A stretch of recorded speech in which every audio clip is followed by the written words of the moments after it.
Seigneur, nous te disons merci pour la grâce que nous avons d'être ici ce matin, Seigneur, dans ta maison pour, une fois de plus, en partager ta parole avec l'Église.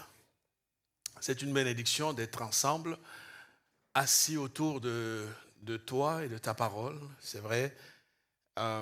Aide-moi à transmettre ce que j'ai compris de toi, ce partage de ma part, qu'il soit, Seigneur, empreint de ton autorité, de ton onction, de ton esprit. Bénis le cœur de quelqu'un qui est arrivé ce matin, Seigneur, dans les dispositions d'entendre ta voix. Seigneur, merci parce que la Bible dit qu'il envoya sa parole et sa parole est guérie. Nous croyons à la guérison que la parole de Dieu produit dans la vie de ceux qui écoutent. Nous te bénissons pour notre assemblée. Nous te bénissons pour toutes les églises chrétiennes qui prient dans la vérité. Nous te remercions pour la communion des saints. Que la louange et la gloire te reviennent. Au nom de Jésus. Amen. Voilà. Déjà bonjour à tous ceux qui nous regardent en ligne et qui ont fait le choix de nous suivre. Où que vous soyez, que Dieu vous bénisse pour le temps que vous prenez pour partager ce culte ensemble avec nous. Et à vous qui êtes en ligne et à vous qui êtes dans la salle, je vous invite à prendre la Bible avec moi dans l'évangile de Jean au chapitre 4.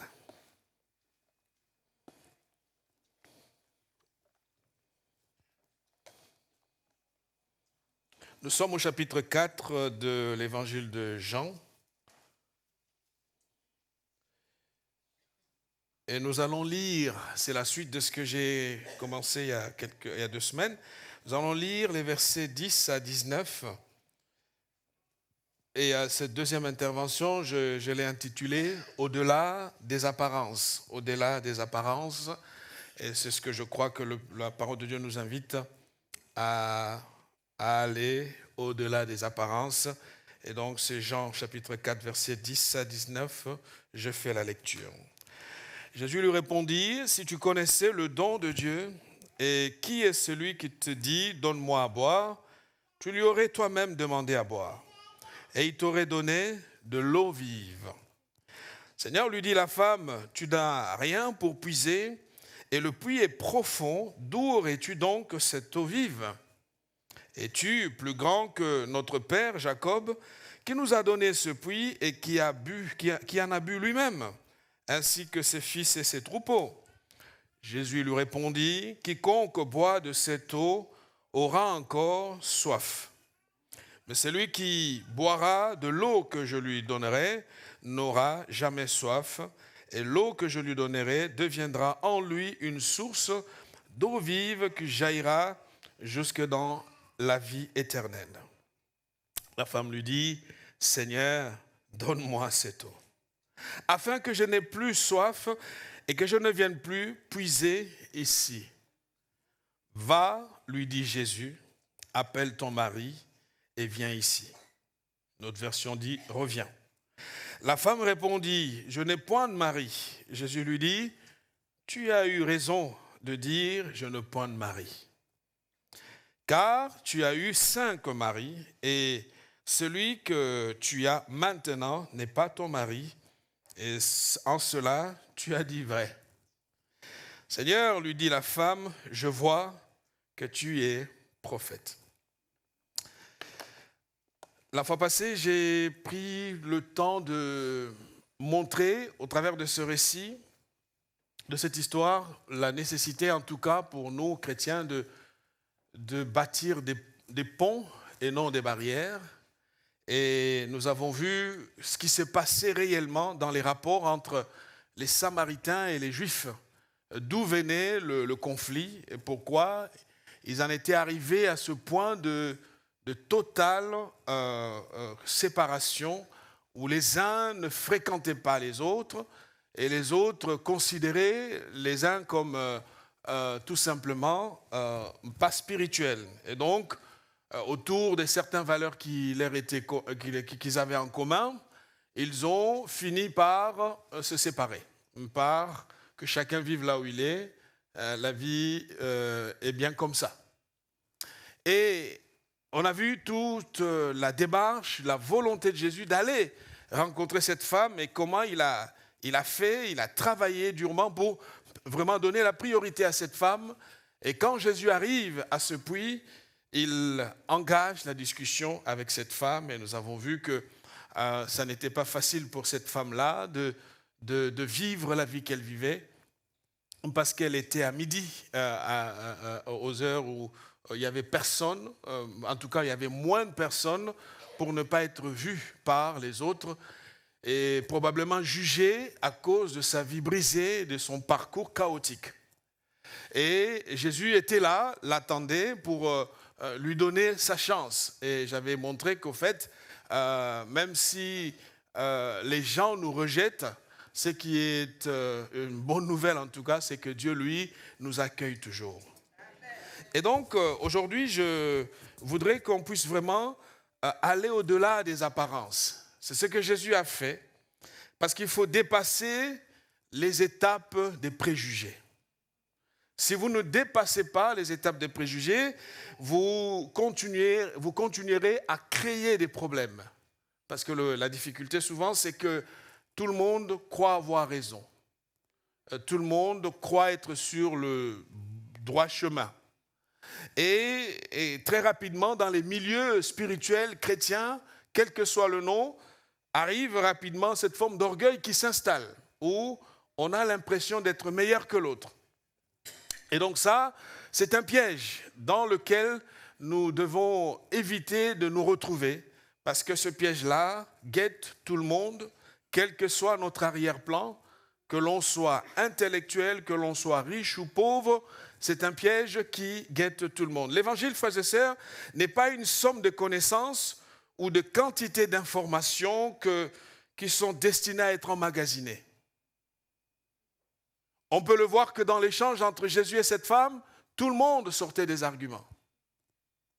Et on peut avoir des informations, on peut connaître une somme de choses, mais ça ne nous change pas. Ce qui compte du point de vue de Dieu, c'est la qualité de notre véritable relation spirituelle avec le Seigneur.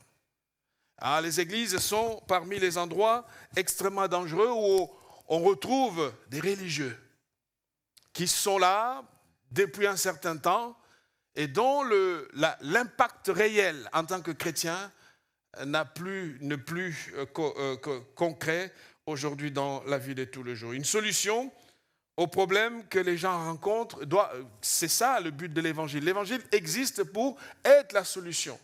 Ce n'est pas toute cette connaissance que nous pouvons exposer auprès des gens. J'aime ce que Luc dit dans Actes des Apôtres, chapitre 10, verset 38, parlant de Jésus justement, en disant comment Dieu a oint, un peu plus haut il dit, vous savez, comment Dieu a oint d'Esprit Saint et de puissance, Jésus de Nazareth, qui allait de lieu en lieu, faisant le bien.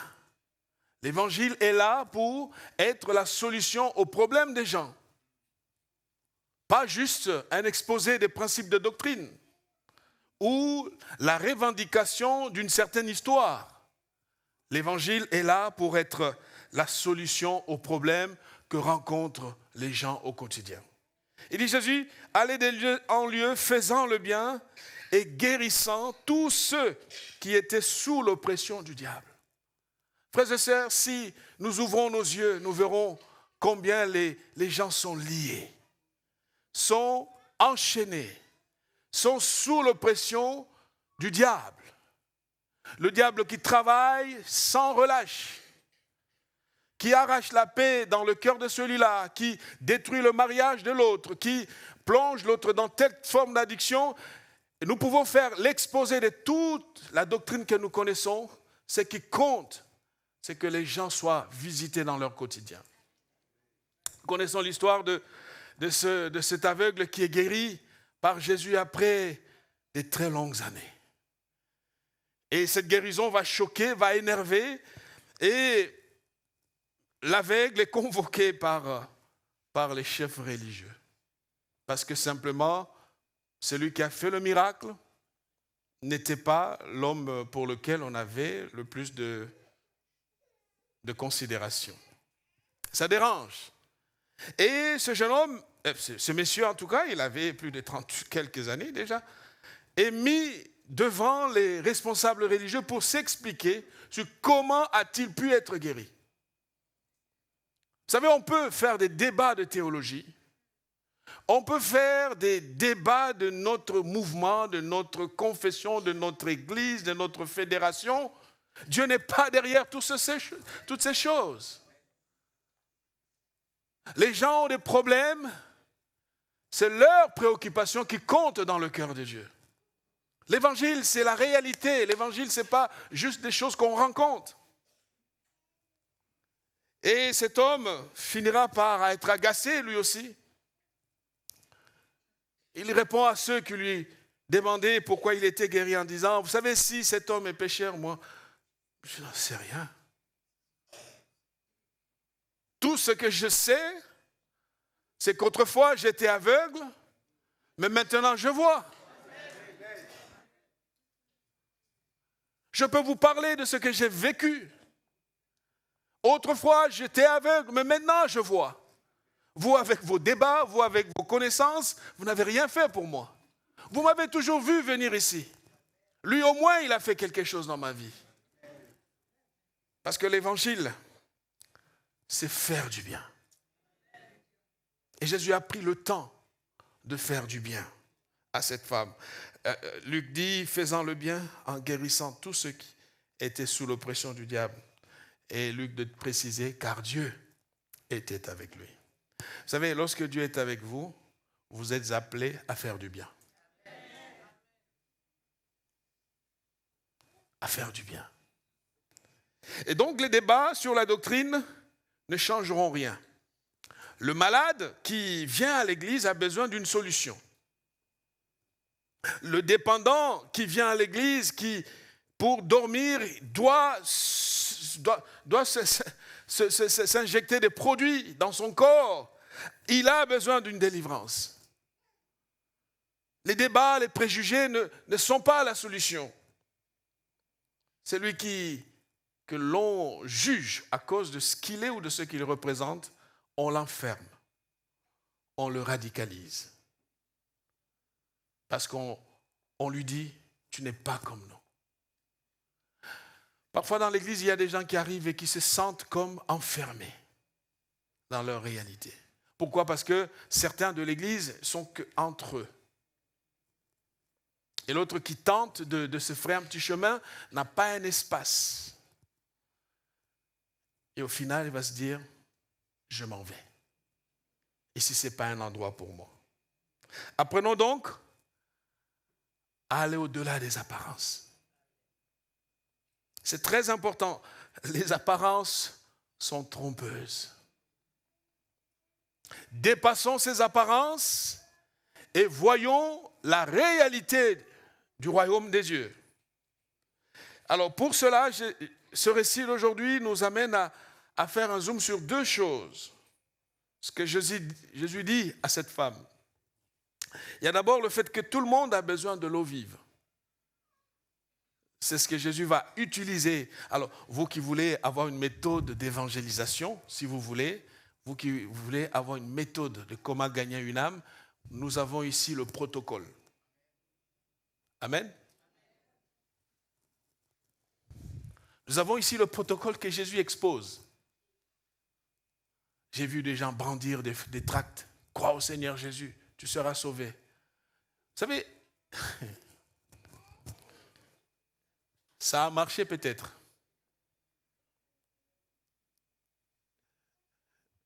Aujourd'hui, on peut produire des littératures sur 15 000 tracts donnés. Parfois, on a du mal à faire l'évaluation. Ce n'est pas parce que tu viens avec une grosse Bible comme ça ou que tu cries dans un métro que tu m'interpelles. Je ne suis pas contre, qu'on se comprenne bien. Mais j'aime l'approche de Jésus ici. Jésus s'approche de cette femme pour commencer par le premier point. La femme refuse de lui donner à boire. La femme dit, il n'y a rien de commun entre nous deux. Jésus répond au verset 10, nous avons le verset 10, il lui dit, si tu connaissais le don de Dieu, Jésus va au-delà des apparences, touche le point. Si tu connaissais le don de Dieu, et qui est celui qui te dit, donne-moi à boire? C'est toi. Qui lui aurait demandé à boire et il t'aurait donné de l'eau vive. Seigneur, lui dit-elle, tu n'as rien pour puiser et le puits est profond. D'où aurais-tu donc cette eau vive? La Bible, la version Parole vivante dit ceci. Si tu savais quel don Dieu veut te faire. En d'autres termes, en venant auprès de cette femme pour lui demander de l'eau, en réalité, c'est cette femme qui avait besoin de Dieu. Mais il fallait un point de contact. La soif de Jésus, sa fatigue, sont utilisés comme moyen pour créer un pont pour aller vers cette femme. Et il lui dit, et si tu connaissais celui qui te demande à boire, c'est toi qui lui aurais fait cette demande et il t'aurait donné l'eau de source. Mais Seigneur, réplique la femme, tu n'as même pas un seau pour puiser, tu sais le puits est profond. Où la prendrais-tu donc, ton eau de source? Cette femme était dans la provocation. Il arrive parfois lorsque vous parlez à quelqu'un de Dieu et il vous prend de haut. Ça arrive, hein? Et parfois vous êtes tenté de tout arrêter ou de jouer à la provocation. Et vous savez, il y a des gens qui sont comme ça, il y a des gens qui sont forts dans le tic au tac. Ce n'est pas un débat. Tu dis A, je dis B. Ce n'est pas un débat des mots. Tu peux brandir tes versets bibliques, tout ce que tu veux. Il y a des moments où il faut plus que ça. Amen. Donc, ce que Jésus propose à la femme, la première chose, Jésus propose à la femme le don de Dieu. Jésus est en train de dire, je suis ici pour te faire un don. Un don qu'il ne faut pas laisser passer. Tu me parles de Jacob, tu me parles d'Abraham, tu me parles de tout ce que tu veux, mais je suis ici pour te faire un don. Frères et sœurs, Dieu nous fait un don par Jésus-Christ. Ce don, c'est la vie éternelle. Ce don, c'est la paix que ce monde ne peut pas nous donner. Ce don, c'est la liberté, même quand je n'ai pas d'argent, mais je suis en paix avec moi-même. Ce don, c'est l'harmonie avec ma façon d'être et de vivre. Dieu nous fait un don. Dieu nous fait un don. Vous pouvez tenter de trouver la solution dans tout ce que vous pratiquez, vous ne l'aurez pas. La vraie paix, la vraie solution, la vraie délivrance, la liberté, la vraie, elle est en Jésus-Christ. Ce matin, Dieu te dit, il y a un don pour toi. Quelle réponse tu donnes? Tu es peut-être venu ce matin accompagné par quelqu'un, mais j'aimerais te dire, Dieu savait que tu viendrais ici pour te donner un don que la drogue ne pourra pas te donner, que le sexe ne pourra pas te donner, que l'argent ne pourra pas te donner. Le don véritable, c'est Jésus-Christ. Et si tu bois à cette source, tu verras que ta vie va changer. L'homme que tu étais deviendra une nouvelle créature. Ah, l'esclave d'hier sera une personne libre parce qu'en Jésus-Christ, tout est possible. Ce matin, où que tu sois, ma soeur, mon frère, Dieu te dit, il y a un don à ta disposition. Il y a un don. Toi qui souffres, toi qui t'éloignes du chemin de la vérité, toi qui crois que tu trouveras la solution par tes propres moyens, Dieu te dit, il y a un don pour toi. L'eau vive dont il est question ici, c'est l'image de, vous savez, l'eau. Petit à petit, on commence à se rendre compte de l'importance de l'eau avec le changement climatique. Lorsque vous avez marché sous le soleil accablant et vous avez parcouru des kilomètres, et puis on vous tend un verre d'eau. Vous allez apprécier ce verre d'eau plus que parfois d'autres biens. Parce que ce verre d'eau va rafraîchir ton âme, va te donner la paix, va te donner la force, va te donner envie de marcher, de reprendre la course. L'eau, c'est l'image de la fraîcheur que Dieu donne. L'image des bontés que Dieu accorde. L'image de la paix que le Seigneur donne. Un jour, le prophète interpelle Israël. Le prophète Jérémie, Jean chapitre 2, verset 13. Le prophète interpelle Israël parce que le peuple de Dieu a développé une mauvaise habitude consistant à tourner le dos à Dieu pour aller avoir recours à autre chose. Et la parole de Dieu dit au verset 13 de Jérémie 2, « Car mon peuple a commis un double péché.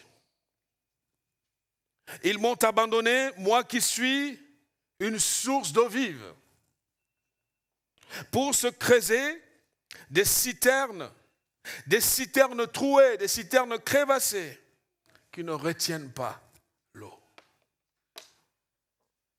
Des citernes qui ne peuvent pas garder de l'eau. Parce que ces citernes n'ont pas fonction de garder de l'eau. Voilà pourquoi, quoi que l'on fasse, quoi que l'on cherche dans ce monde, rien ne va satisfaire notre cœur. Celui qui a l'argent veut en avoir plus. Celui qui aime les femmes veut en avoir beaucoup plus. Celui qui aime les vêtements veut toujours en acheter. Celui qui aime les chaussures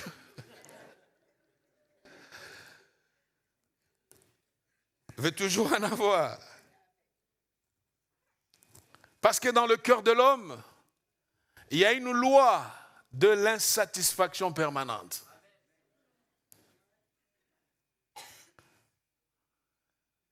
C'est pour cela qu'on a besoin de l'eau vive. On a besoin de l'eau vive. Donc ils sont tournés le dos à Dieu et ils se sont fabriqués des citernes trouées. Avec l'espoir, ô citernes, sois ma force, sois ma vie. Tu crois que le fait d'avoir un travail, ça va te donner un sens momentanément. Et tu sais que rapidement, le vide te rattrapera. Il y a une citation de Saint Augustin que j'aime beaucoup. Cette citation, elle va nous être affichée, où Saint Augustin dit « Rien ne peut suffire à l'âme, hors le souverain bien. »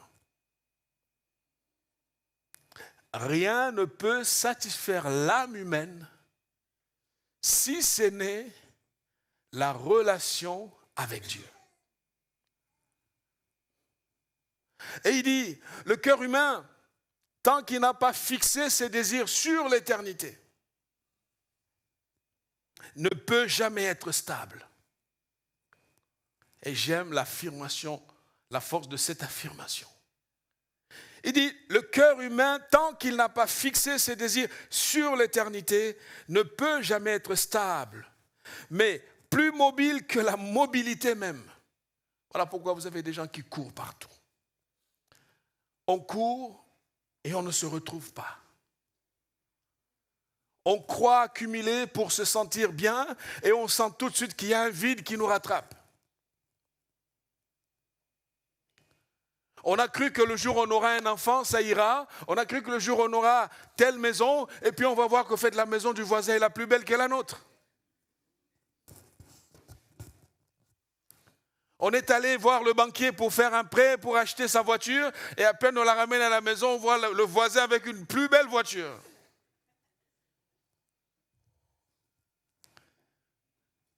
Si tu continues à courir, tu vas t'endetter et on va t'arrêter. Accepte. L'Ecclésiaste dit, tout est vanité. Et le mot vanité, le hevel, c'est vapeur. Vous savez, la vapeur apparaît et elle disparaît. Et c'est ça que l'Ecclésiaste, c'est ce que l'Ecclésiaste trouve comme la loi qui frappe cette existence. Il dit, tout est vanité. Revenons à notre texte, plus mobile que la mobilité même. Il passe à tout instant d'un objet à l'autre. Saint Augustin de dire, cherchant le repos où il n'est pas. Tu as une belle maison, tu as travaillé dur, tu as une belle maison, une belle terrasse, et puis on t'annonce un cancer. Voyez? Bon, allez, vous allez chercher des exemples extrêmes pour nous faire peur. Non, mais tout est vanité.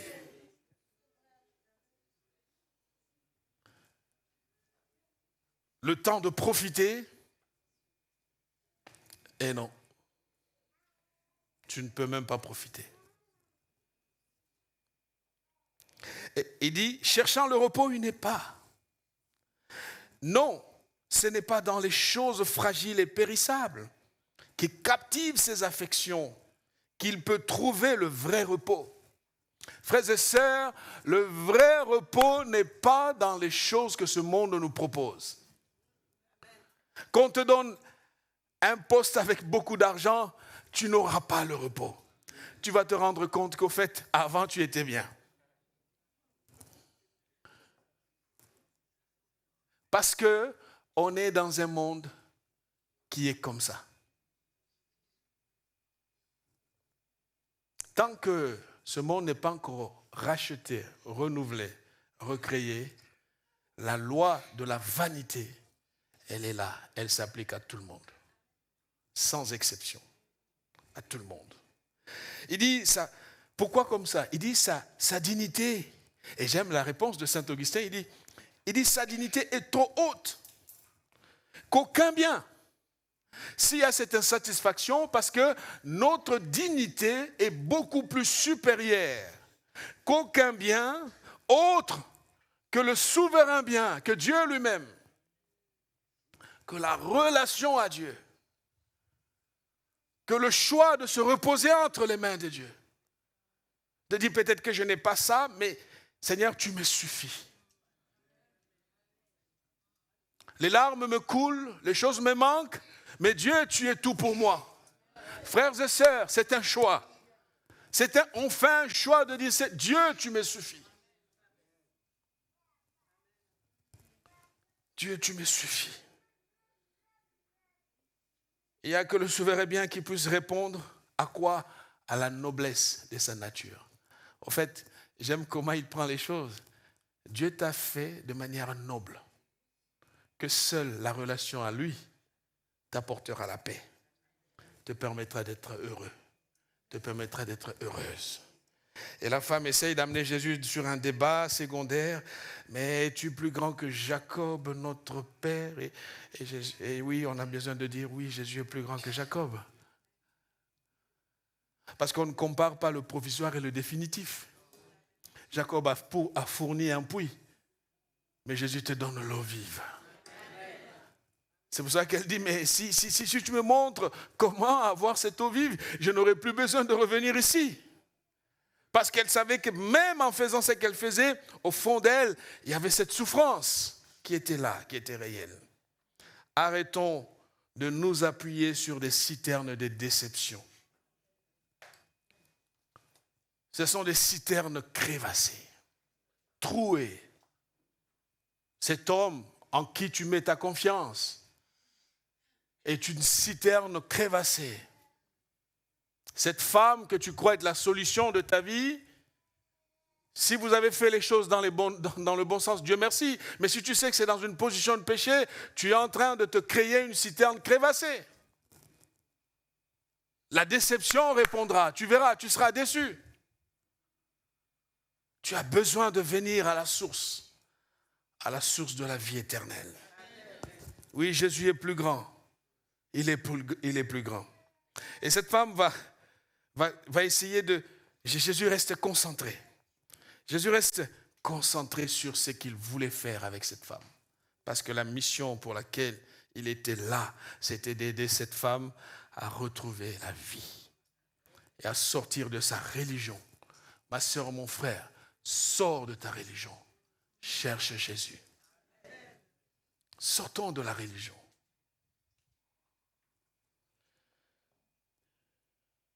Le plus grand bien, c'est Dieu.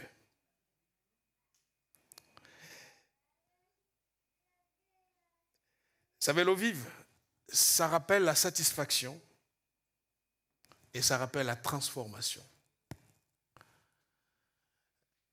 Paul le dit bien. Lorsque vous prenez l'apôtre Paul, vous regardez, il dit, tout ce qui était pour moi un gain, je les considère.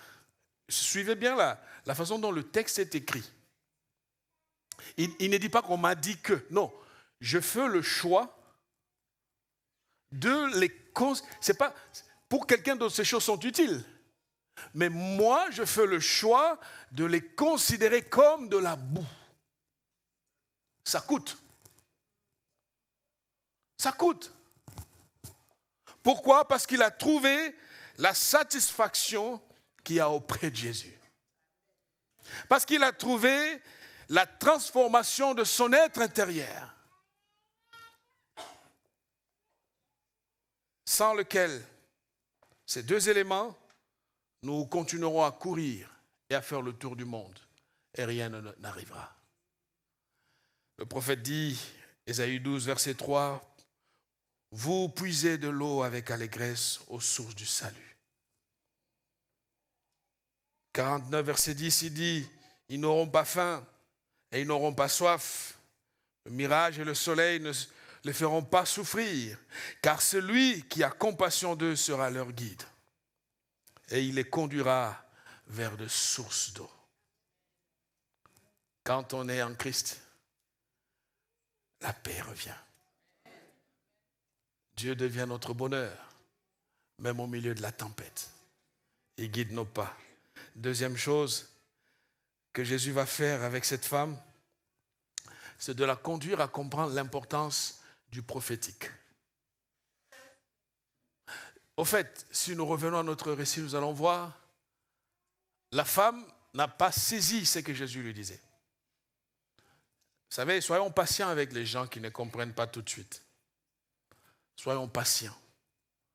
Avec nous, Dieu a été aussi patient. Et nous sommes au verset 16. Il parle à cette femme, mais la femme est dans des éléments de comparaison. Mon père Jacob, et Jésus passe à l'étape supérieure. Il dit, va, lui dit-il, appelle ton mari et reviens ici. C'est là que les choses sérieuses commencent. Va, appelle ton mari et reviens ici. La femme répondit, je n'ai pas de mari. Ça ne s'arrête pas là. Là, on est dans le vrai don prophétique. Vous savez, il y a des moments où il faut que le verrou saute. Et c'est le moment où on doit laisser l'action au Saint-Esprit. Tant que Jésus était dans la théologie, la femme ne captait pas. Et Jésus change de registre. Et il dit à la femme, tu as bien fait de dire, je n'ai pas de mari. Jusque-là, ça n'a pas encore atteint le point. Et Jésus passe à l'étape d'après. Car tu as eu 5 maris. Et celui que tu as maintenant n'est pas ton mari. En cela, tu dis vrai. Quand il lui a dit cela, la femme du Seigneur lui dit la femme, je vois que tu es prophète. Je vois que tu es prophète. Que se passe-t-il ici? La vie de cette femme était brisée, sérieusement brisée. La loi ne permettait pas qu'on aille au-delà de 3 remariages ou mariages. Si tu es divorcé, tu peux refaire ta vie. Tu refais une deuxième fois, tu refais une troisième fois et tu t'arrêtes là. Pas 5 fois. Et Jésus touche un point intime de cette femme qui avait une vie complètement brisée. Alors il y a deux hypothèses. Soit elle était divorcée, soit elle était veuve. Il y a ces 2 réalités. Mais de vous à moi, 5 fois, tu as perdu les maris. Il faut beaucoup de résilience. Hein? Il faut beaucoup de force. 5 fois. Donc, sur le plan d'un registre légal, elle a dépassé ce qui est acceptable. Et sur le plan autre, ce qui se passe dans sa vie, au moment où il rencontre Jésus, Jésus lui dit, et le gars qui est à la maison? J'actualise les mots. Ah, vous voyez, ça vous parle, hein? Allez, je change. Et le monsieur qui est à la maison, qui t'a vu sortir pour venir chercher de l'eau, lui aussi n'est pas ton mari. En d'autres termes, il est en train de dire, tu es en train de vivre dans le concubinage.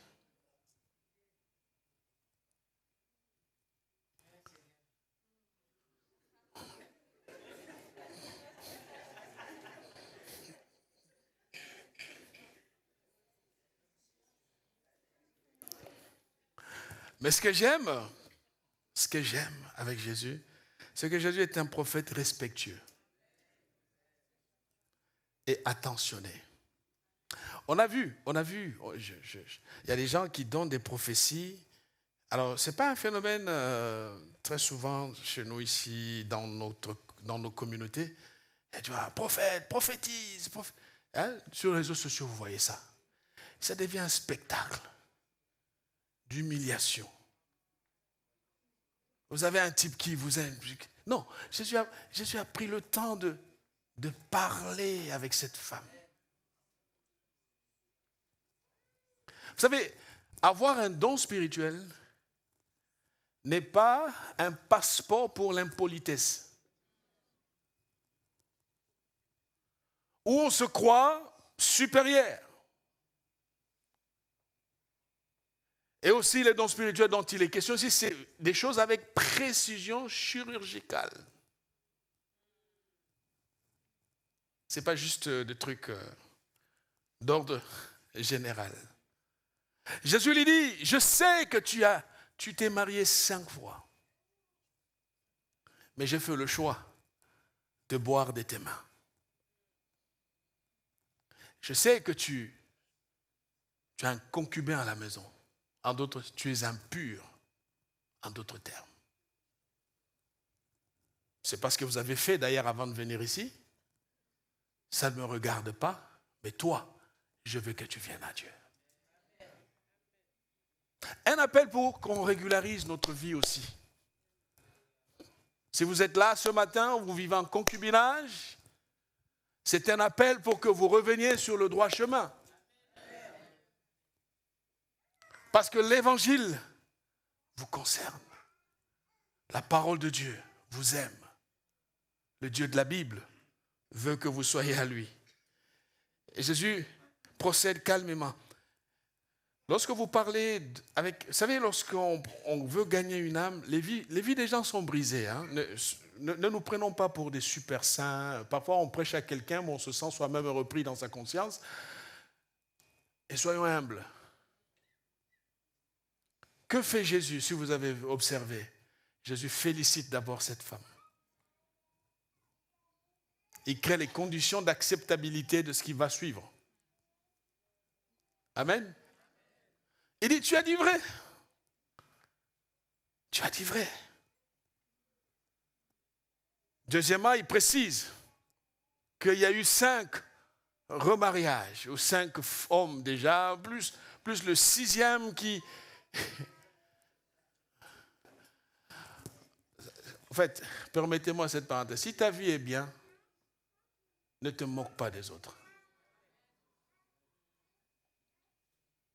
On n'a pas tous la même histoire. Il y a des gens qui vraiment ont galéré. N'ont pas le choix que de vivre des choses dramatiques.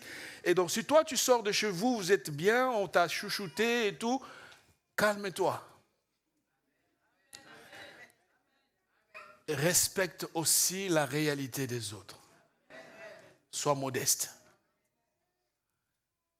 Troisièmement, Jésus va quand même pointer du doigt sur le concubinage. J'aime le Seigneur. Il avait la capacité de parler du péché, pas de manière à gêner son interlocuteur, mais de manière à mettre la lumière sur le problème. Frères et sœurs, parfois dans l'église, les gens meurent avec leurs problèmes parce qu'ils ne peuvent pas faire confiance aux chrétiens. À peine on te dit ça, et ça sort de l'autre côté. Et ça devient un truc compliqué.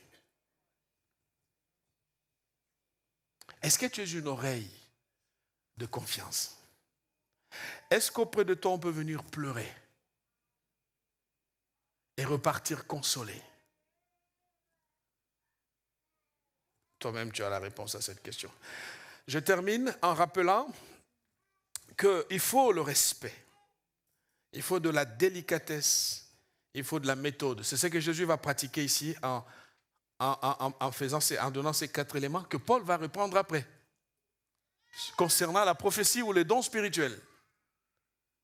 Paul va les reprendre en disant, le don spirituel, 1 Corinthiens 14, vous lirez, le temps me manque, il consiste à dévoiler les secrets du cœur. Tant que l'évangélisation était juste, ouvre ta Bible et tout ça, c'est pour cela que nous avons besoin de chercher le Saint-Esprit. Église de Dieu, nous sommes le peuple de la Pentecôte. On a besoin de cette dimension où quand tu parles avec quelqu'un, tu dis une chose, la personne, est-ce qu'il est en train de revoir, de scanner ma vie ou qu'est-ce qui se passe? Ça peut être même dans la prière. Quelqu'un te demande prions et tu pries comme ça. Tu es en train de parler, au fait, tu parles de la vie de la personne. Revenons à l'action de Dieu. Revenons auprès de Dieu. Recherchons la réalité du Saint-Esprit. Arrêtons de juste vouloir faire la guerre des versets bibliques. Ça ne va rien changer. Il faut l'esprit. Le don spirituel, sa fonction, c'est d'instruire. Si cette femme continue à écouter Jésus, parce qu'elle se sent instruite, dans son péché, elle a vu que sa vie est pulvérisée, mais elle continue à écouter. Elle avait le choix de dire, mais toi tu me laisses tranquille, je suis venu chercher de l'eau, qu'est-ce que tu me veux? Non, elle serait partie, mais elle est restée parce qu'elle se sentait instruire par le don prophétique. La prophétie exhorte. Tu n'es pas un justicier des dieux. Toi aussi, tu as encore une course à courir. On ne sait pas comment tu vas finir. Un peu d'humilité et de modestie.